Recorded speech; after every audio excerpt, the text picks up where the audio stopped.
اور ثقافت اور کلچر کے درمیان باہمی تعلق کیا ہے،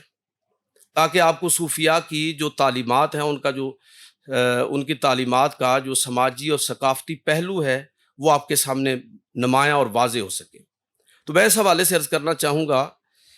کہ عمومی طور پر کلچر کے حوالے سے دو طرح کی آراء پائی جاتی ہیں اہل علم کے درمیان کہ کیا مذہب کلچر کے تابع ہے، اور دوسری بات یہ ہے کہ اگر مذہب کلچر کے تابع نہیں ہے تو اس کی حدود کیا ہے اور ان حدود کا تعین کون کرے گا۔ اس حوالے سے اگر ہم پیغمبر صلی اللہ علیہ وسلم کی تعلیمات کو دیکھیں تو آپ وہاں سے یہ جو حدیث ہے، میں سمجھتا ہوں کہ یہ بات سمجھانے میں ہماری بڑی مدد کرتی ہے۔ حضور نے فرمایا کہ خیر القرون قرنی ثم الذین یلونہم ثم الذین یلونہم، میرا زمانہ بہترین ہے اور اس کے بعد کا زمانہ اور اس کے بعد کا زمانہ۔ آپ ان ادوار کا مطالعہ کریں تو آپ کو یہ اندازہ ہوگا کہ خیر القرون کہ پیغمبر صلی اللہ علیہ وسلم دعوت اور تبلیغ کا عالم بلند کیے ہوئے ہیں، جہاد بھی ہے، علم اور تحقیق بھی ساتھ ہے، اور تزکیہ نفس کی تحریک بھی برپا ہے۔ دوسرے دور میں ہم دیکھتے ہیں کہ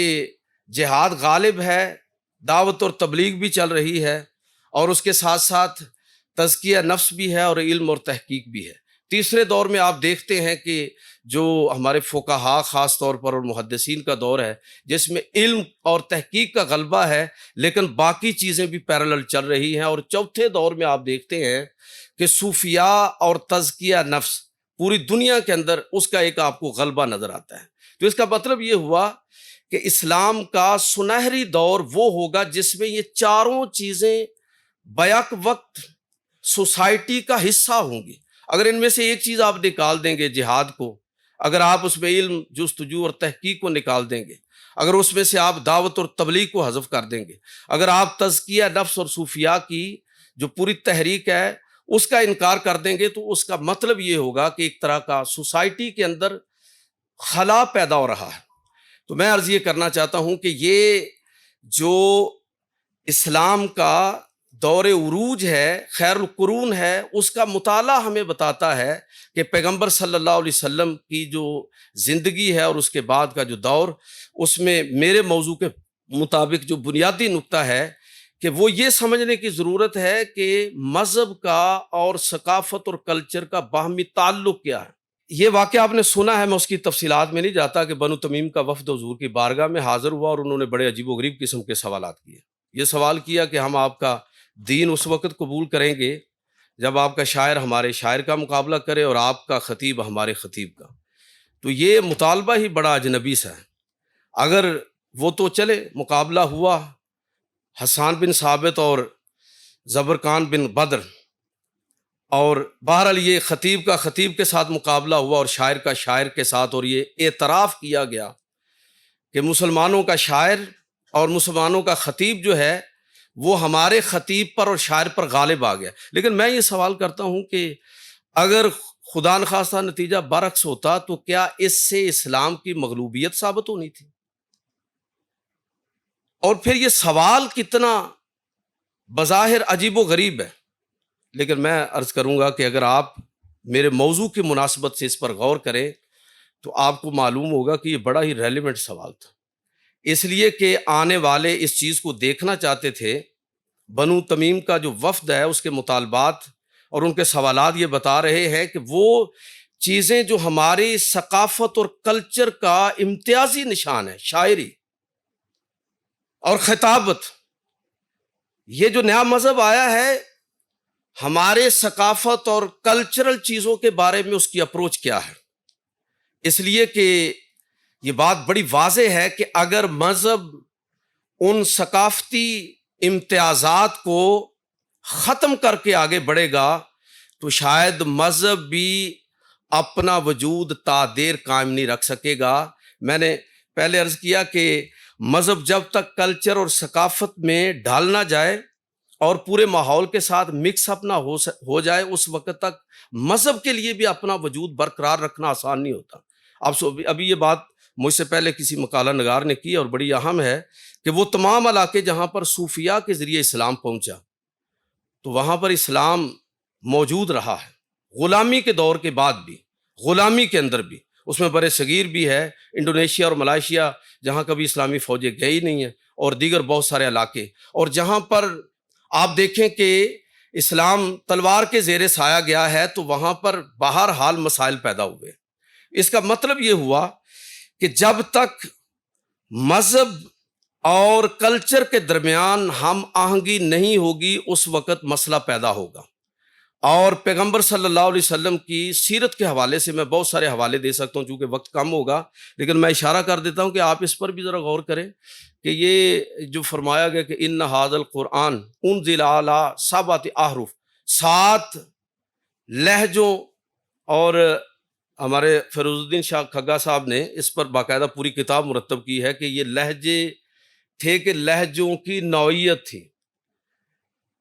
بہرحال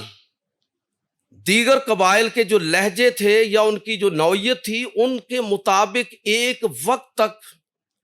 لوگوں کو قرآن پڑھنے کا موقع دیا گیا۔ حالانکہ قرآن جو ہے وہ تو قریش کے لہجے کے مطابق اور انہی کے رسم الخط کے مطابق جو ہے وہ نازل ہوا ہے، لیکن پیغمبر صلی اللہ علیہ وسلم نے اس وقت تک یہ گنجائش رکھی جب تک اسلامی مزاج جو ہے وہ ثقافت اور کلچر کے ساتھ ہم آہنگ نہیں ہو جاتا۔ یہ بڑا اہم نکتہ ہے، اور آپ اس کے ساتھ ذرا اس نوعیت کی تمام چیزوں کو ملاتے ہوئے یہ بھی سمجھیں کہ پیغمبر صلی اللہ علیہ وسلم جو ہیں وہ جب دنیا میں تشریف لائے تو 2 حیثیت علماء نے ان کی بیان کی کہ ایک تو پیغمبر صلی اللہ علیہ وسلم کی حیثیت ایک قوم کے فرد کی ہے کہ جس حیثیت میں اللہ کے پیغمبر صلی اللہ علیہ وسلم اسی قوم کی زبان بول رہے ہیں، انہی کا لباس پہن رہے ہیں، اور انہی کا مزاج اور مزاجی خصوصیات بھی اپنے اندر رکھتے ہیں، اور اللہ کے پیغمبر صلی اللہ علیہ وسلم بہت سارے حوالوں سے اپنے اس قومی مزاج کے مطابق اپنی قوم کو ایڈریس فرما رہے ہیں۔ لیکن اتنے بڑے پیغمبر آئے، سب کچھ بدل گیا، لیکن پھر بھی بہت کچھ نہیں بدلا، بہت ساری چیزیں تبدیل نہیں ہوئیں۔ وہ کون سی چیزیں تبدیل نہیں ہوئیں؟ آپ اسلام کی ان ساری تعلیمات کو دیکھیں گے کہ کس طرح بعض چیزوں کو اسی طرح عرف کے نام سے برقرار رکھا گیا، اور بعض چیزیں ہیں کہ پہلے اسلامی مزاج کو کلچر اور ثقافت کا حصہ بنایا گیا، شراب اس کے بعد حرام کی گئی۔ 3 احکام وقفے سے نازل ہوئے۔ متع کو یکدم حرام نہیں کیا گیا، شراب کو یکدم حرام نہیں کیا گیا۔ اسی طرح بہت ساری دیگر جو عرب سماج اور کلچر میں بہت سارے رواجات تھے تو ان کو ایک ترتیب کے ساتھ کہ پہلے اسلامی مزاج اور مقامی ثقافت اور کلچر کے درمیان ہم آہنگی پیدا کی گئی، اور اس کے بعد جو ہے وہ اسلام کا آخری اور اگلا حکم جو ہے وہ نازل ہوا۔ میں عرض یہ کرنا چاہتا ہوں کہ اس طرح کی ساری چیزوں پر آپ غور کریں۔ یہ جو علامات بن قریش ہے نا، یہ کوئی امر شرعی نہیں تھا، اصل میں یہ ثقافتی تناظر میں اللہ کے رسول صلی اللہ علیہ وسلم عرب کے کلچر اور ثقافت کے تناظر میں یہ بات فرما رہے تھے۔ اب آپ آئیے کہ صوفیاء کا جو امپیکٹ ہے، اور صوفیاء نے جو بر صغیر کے اندر جو سب سے بڑا کارنامہ ہے صوفیاء کا، وہ یہ ہے کہ انہوں نے یہاں کے مقامی کلچر اور ثقافت اور دین کے درمیان ہم آہنگی پیدا کی۔ وہ ہم آہنگی کس طرح کی ہے؟ میں اگر یہ بات عرض کروں تو اس کو آپ اگر مثبت معنی میں لے کہ صوفی بنیادی طور پر سیکولر ہوتا ہے، اس کی نظر میں اس کی اپروچ جو ہے وہ گلوبل ہوتی ہے، وہ رب العالمین کی بات کرتا ہے، رحمت للعالمین کے کانسیپٹ کو لوگوں کے سامنے پیش کرتا ہے، قرآن کو وہ ذکر للعالمین کہتا ہے، اور وہ جب اس کی اپروچ اور سوچ گلوبل ہے تو وہ اسلام کو انسانیت کے دین کی صورت میں پیش کرے گا، اور جو مقامی ثقافت اور کلچر ہے اس کو ختم کرنے کی نہیں بلکہ اسلام کی اس کے ساتھ ہم آہنگی کی بات کرے گا۔ آپ بر صغیر میں صوفیاء کے افکار پر نظر ڈالیں تو آپ کو یہ اندازہ ہوگا کہ انہوں نے یہاں کی جو مقامی ثقافت اور کلچر ہے اس کا کنٹینٹ نہیں بدلا، مٹیریل بدل دیا سارا۔ آپ دیکھیں کہ پرشاد کی جگہ پر تبرک آ گیا ہے جو صرف اللہ کے نام سے ہے، شرک نہیں ہے اس میں۔ بھجن کی جگہ پر قوالی آ گئی ہے، محفل سما آ گئی ہے جس میں توحید کا نغمہ ہے۔ یاترا کی جگہ پر عرس آ گیا ہے جس میں کوئی شرک نہیں اور صرف تربیت ہے، تربیت نفس ہے۔ براہمن جو یہاں کا ایک خاص کریکٹر ہے مذہبی، اس کو بھی ذرا آپ میں سادات کی جو مذہبی اور دینی اہمیت ہے اس کا میں اعتراف کرنے کے ساتھ یہ بات کہہ رہا ہوں کہ یہاں پر بر صغیر کے اندر بالخصوص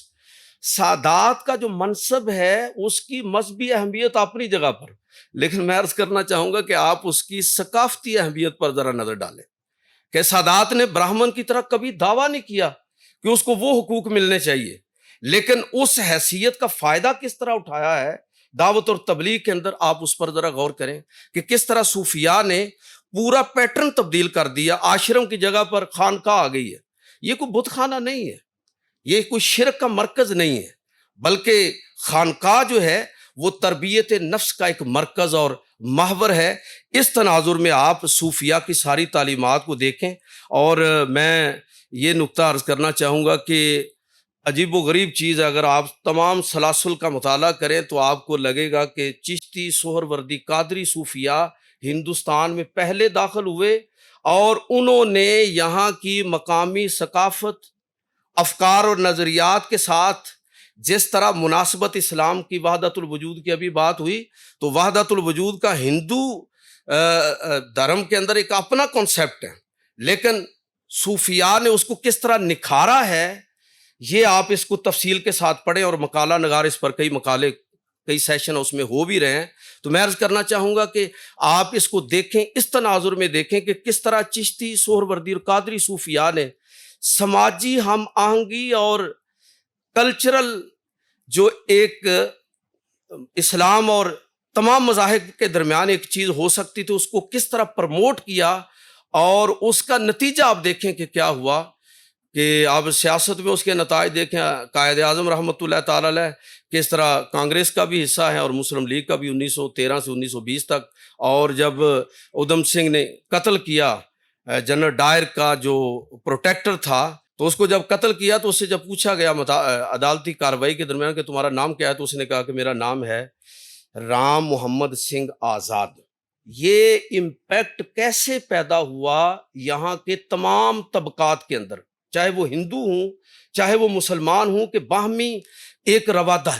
رواداری کا جو ماحول ہے یہ کیسے پیدا ہوا؟ یہ صوفیاء کی وہ فکر ہے جو بر صغیر کے اندر ہمیں ہر طبقے کے اندر کار فرما نظر آتی ہے، اور 764 برس تک 20 اور 25% لگ بھگ تعداد نے